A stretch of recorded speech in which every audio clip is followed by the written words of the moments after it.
Baik, selamat siang teman-teman, selamat siang semuanya. Eee, Perkenalkan saya Maria Devinta Lawas dengan NIM 23211121732.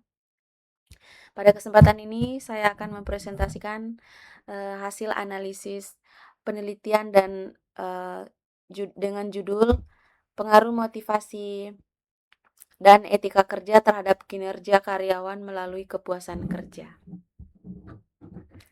Yang dimana X1-nya itu variabel independennya terdiri dari motivasi dan etika kerja. X2, variabel intervening yaitu kepuasan kerja atau M, sedangkan variabel dependennya itu adalah kinerja karyawan atau Y. Yang berikut ada hipotesisnya.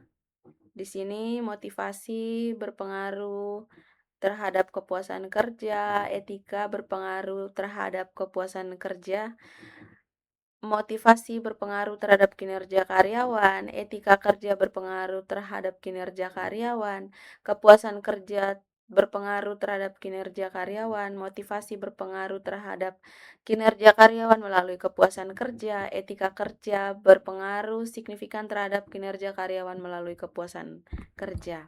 Yang berikut ada model penelitiannya, di mana di sini ada motivasi, etika kerja, di mana etika kerja ini berpengaruh terhadap kinerja karyawan, motivasi juga berpengaruh terhadap kinerja karyawan. Begitu pula etika kerja berpengaruh terhadap kepuasan kerja dan motivasi berpengaruh terhadap kepuasan kerja. Yang berikut uji validitas. Yang pertama, langkah pertama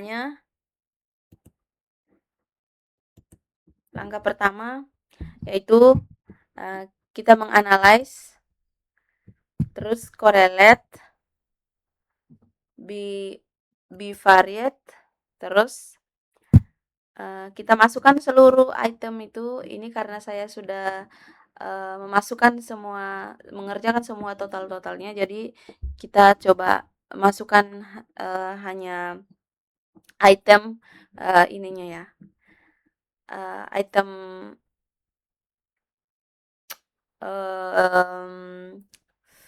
item variabelnya ya. Setelah itu klik OK. Nah, jadi begini dah hasilnya. Jadi hasilnya ini kita lihat di sini hasilnya. Kita lihat di bagian signifikan, two tail, dua arah. Kita lihat di bagian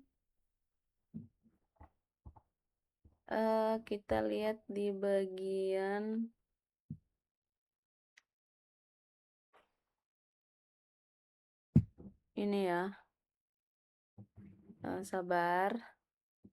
Coba kita lihat. Ini ada bintang, ada 2 bintang. Correlation is significant at the 0,01. Correlation is significant at the 0,05. Jadi rata-rata signifikannya itu dia harus lebih kecil dari 0,05. Kalau misalkan lebih kecil dari 0,05, jadi hasilnya seperti ini ya teman-teman. Sudah saya kerjakan di bagian sini.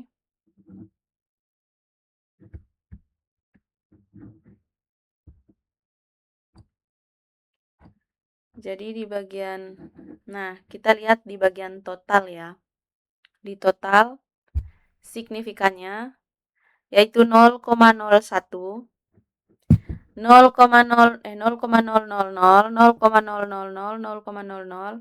Nah, kita lihat di bagian ini, di bagian motivasi X1, motivasi X1.5. Motivasi X1.5 ini dengan nilainya adalah 0,096. Yang dimana nilainya itu dia lebih besar daripada rata-rata signifikan. Rata-rata signifikannya itu adalah harusnya 0,05. Kalau misalkan terlalu besar dari 0,05, artinya data tersebut tidak valid. Sedangkan kita lihat lagi yang lain. Di sini ada tepatnya di kinerja karyawan. Kinerja karyawan Y1.4. Ada 0,21. Dia lebih besar juga daripada 0,05. Jadi data tersebut dinyatakan tidak valid. Yang berikut ada kinerja karyawan. Ini tepatnya di kinerja karyawan Y1.5. Yang artinya adalah data ini tidak valid karena nilainya itu lebih besar daripada rata-rata signifikannya. Sedangkan item-item yang lain ini, ada indikator variabel yang lain ini yang 0,000 itu dinyatakan valid karena dia lebih kecil dari 0,05. Jadi begitu teman-teman. Yang berikut kita lanjut ke uji reliabilitas. Uji reliabilitas. Kita tinggal analyze scale. Kita klik scale. Terus reliability analysis. Terus kita masukkan semuanya. Jadi kita masukkan semuanya.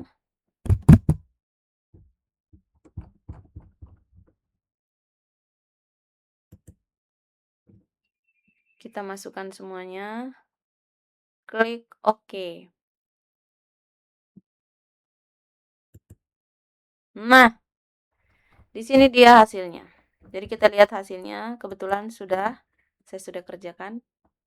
Jadi kita tinggal lihat di reliability statistik ya. Di situ Cronbach's alpha-nya 0,854. Dan N atau indikator variabel atau item indikatornya ada 6. Jadi kita lihat di bagian ini, correct item total correlation. Oke. Jadi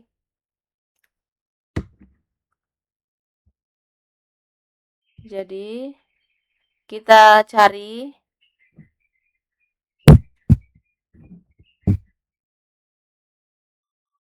nilai correct item total ya.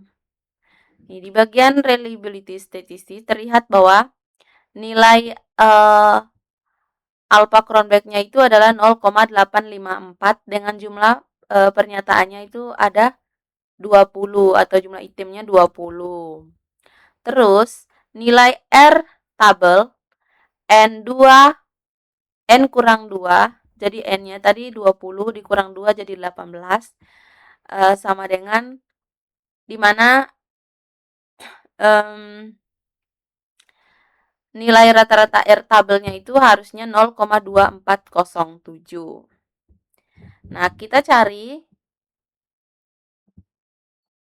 nilai, kita bandingkan nilai Cronbach alpha-nya. Cronbach alpha-nya itu 0,854. Sedangkan nilai rata-rata R tabelnya itu adalah 0,2407 ya. Karena nilai alpha Cronbach 0,854 lebih besar daripada R tabel 0,2407, maka kuesioner yang diuji terbukti reliabel. Nilai alfa Cronbach terletak di antara 0,800 dengan hingga 1, 0,8 sampai 1. Jadi dia ada tingkat reliabilitasnya. Kalau ada misalkan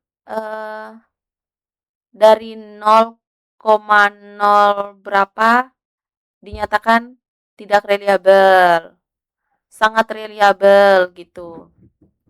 Terus pada bagian item total statistik dikorek item total correlation, item indikator motivasi X1.5 di sini ya, X1.5 di mana ini? Ini. Dia ada di 0,083. Terus kita lihat di kinerja karyawan Y1.4 0,182, 0,163. Kalau kita membandingkan dengan nilai R tabelnya, yang dimana harus kalau misalkan data tersebut terbukti reliabel, harus lebih besar daripada nilai rata-rata R tabelnya tadi yang 0,2407.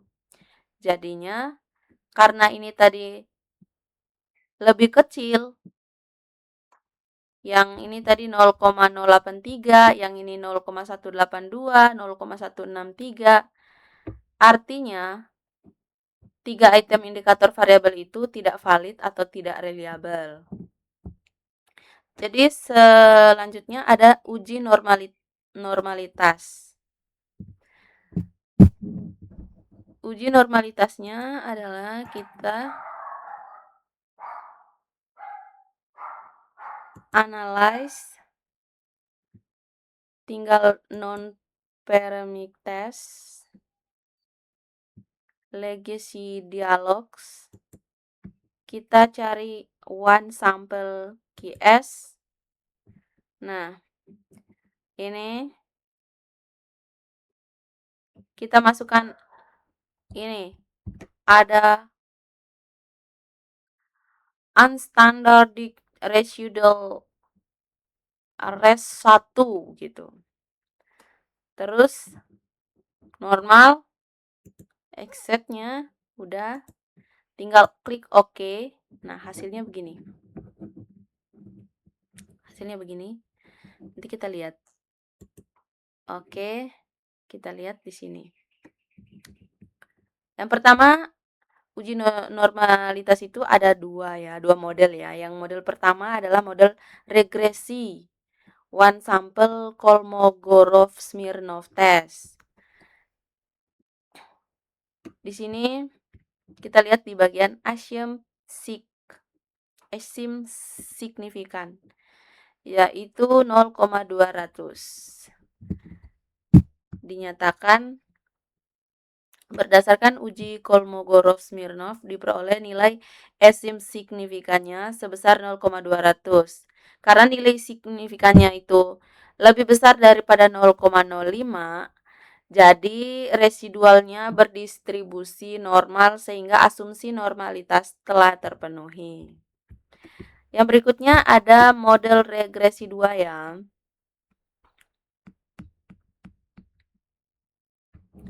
Ada model regresi 2. Ini sama ya teman-teman.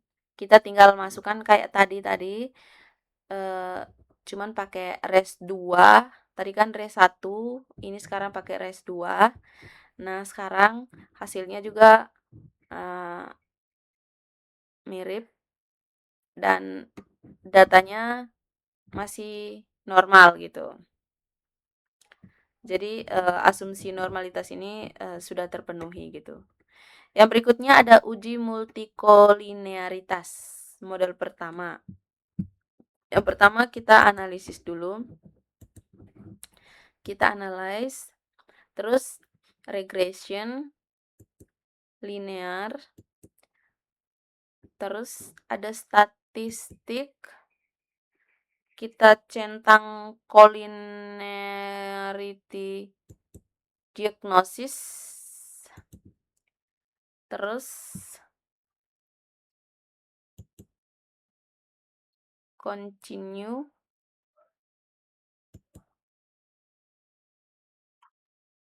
terus oke. Nah, hasilnya seperti ini ya teman-teman. Kita lihat di hasilnya seperti ini. Kita ambil yang koefisien. Nah, model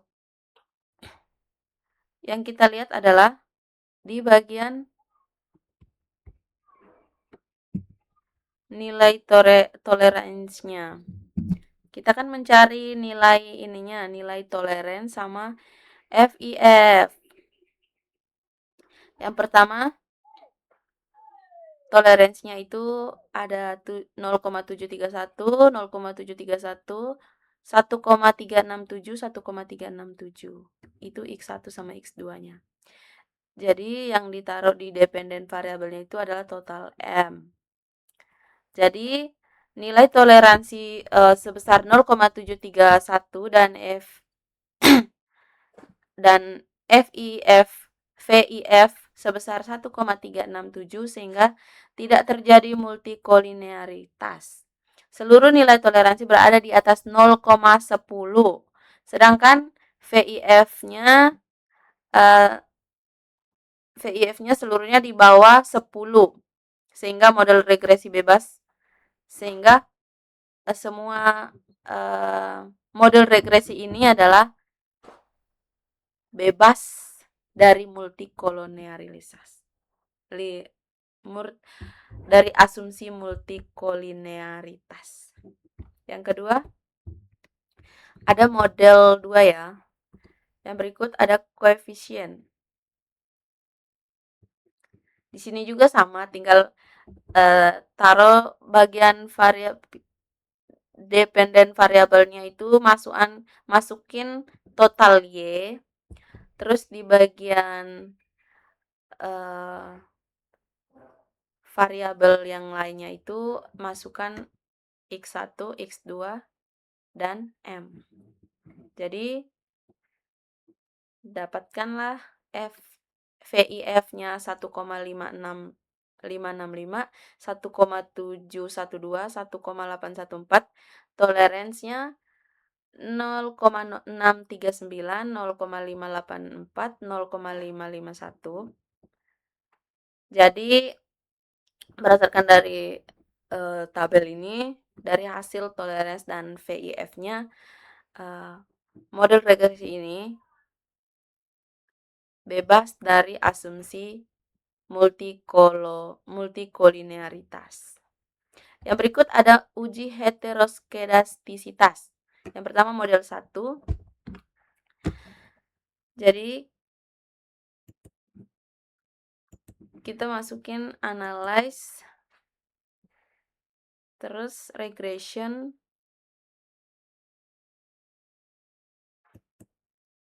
linear, mana sih? Linear, dependennya kita masukkan ABS res kayak gini, ABS res. Yang terus yang di bagian independence-nya adalah total X1, X2, tambah total M. Setelah itu kita klik OK.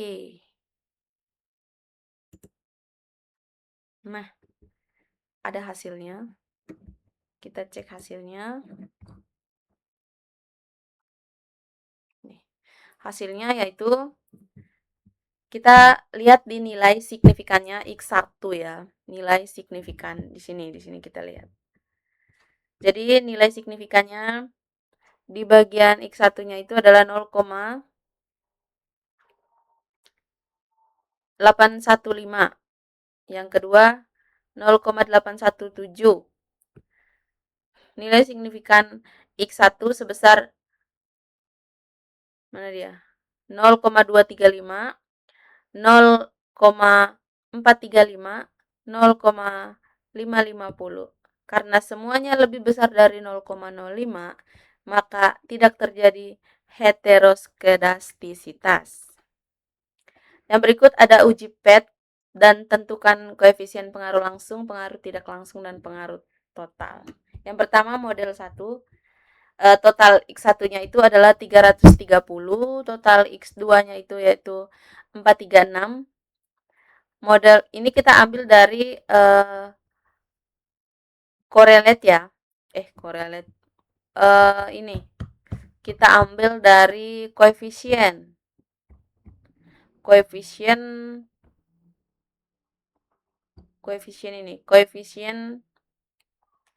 model 1 di bagian multikolinearitas, karena ini menguji karena ini dependen variabelnya itu adalah total M. Jadi kita ambil dari situ di bagian betanya itu yang di sini. Kita ambil di bagian ini. Ini teman-teman, ini ada beta nih. X2 beta. Sini. Di bagian standarized coefficient. Setelah itu kita sudah menentukan bahwa total X2-nya itu 436. Model di bagian model 2-nya itu tabel di bagian total X1-nya itu 0,436. Total X2-nya itu 0,133 dan 0, dan total M-nya adalah 0,575. Jalur pengaruh variabel X1, motivasi terhadap Y, kinerja melalui M atau kepuasan. Jalur pengaruh variabel X1, motivasi terhadap Y, kinerja melalui M.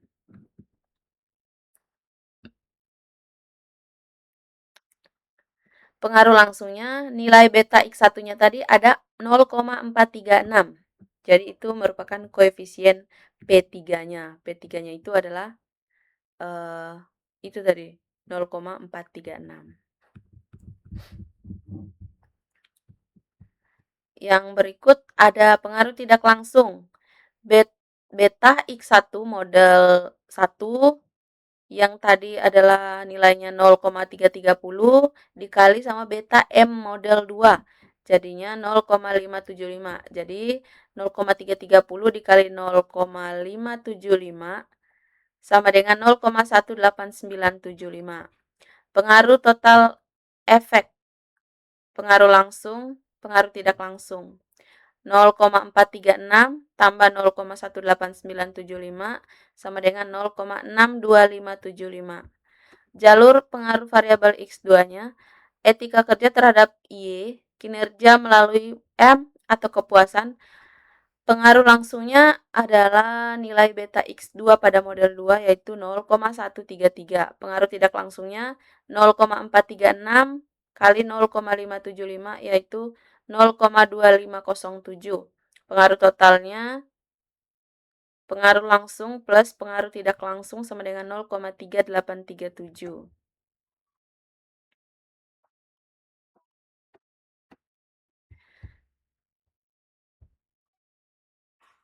Jadi di sini ada R square 0,625 ya. Maka nilai koefisien determinasi R square-nya sebesar 0,625 menunjukkan bahwa 62,5% variasi kinerja karyawan dapat dijelaskan oleh variabel motivasi, etika kerja, dan kepuasan kerja. Sedangkan 37,5% sisanya dipengaruhi oleh faktor lain di luar model penelitian yang tidak diteliti. Kalau nanti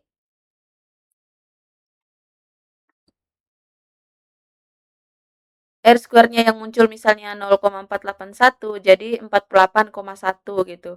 Misalkan 0,572 jadinya 57,2. Kalau 0,689 jadinya 68,9. Jadi R square kali 100%. Yang berikut lakukan pengujian signifikan hipotesis. Hipotesis langsungnya uji T berdasarkan output koefisien ya pada file yang model 1, X1 dan X2 berpengaruh terhadap M. Motivasi, kepuasan kerja, signifikannya 0,002, keputusannya diterima. Etika kerja